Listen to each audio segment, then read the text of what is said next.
চতিয়া আৰক্ষী থানাৰ অন্তৰ্গত তথা বিশ্বনাথৰ ঘিলাধাৰী দলঙৰ সমীপৰ ৰয়েল পাব্লিক স্কুলৰ সন্মুখত 15 নং ৰাষ্ট্ৰীয় ঘাইপথত সংঘটিত হ'ল এক ভয়ংকৰ পথ দুৰ্ঘটনা।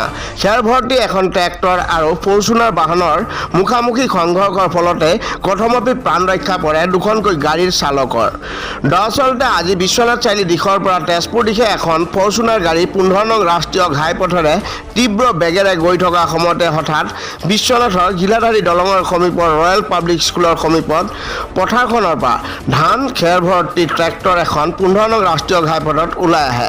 লগে লগে 15 নং ৰাষ্ট্ৰীয় ঘাইপথেৰে গৈ থকা তীব্ৰবেগী ফৰ্চুনাৰ গাড়ীখনৰ চালকে নিজৰ নিয়ন্ত্ৰণ হেৰুৱাই পেলায় আৰু ফলত তীব্ৰ জোৰে খুন্দা মাৰে ট্ৰেক্টৰখনত, যাৰ ফলত ট্ৰেক্টৰ গাড়ীখন পথৰ মাজতে দুফাল হৈ পৰে যদি দুয়োখন গাড়ীৰ চালকে কিছু পৰিমাণে আঘাতপ্ৰাপ্ত হয়। কথমপি প্ৰাণ ৰক্ষা পৰে দুয়োখন গাড়ীৰ চালকৰ। এই পথ দুৰ্ঘটনাৰ পৰিৱেশ দেখাত ইমানেই ভয়ংকৰ আছিল যে কোনো লোকে এই দৃশ্য দেখিলে বিশ্বাস নকৰিব যে এই দুৰ্ঘটনাত সৌভাগ্যক্ৰমে কোনো লোক মৃত্যুমুখত পৰিবলগীয়া পৰিস্থিতি নহ'ল।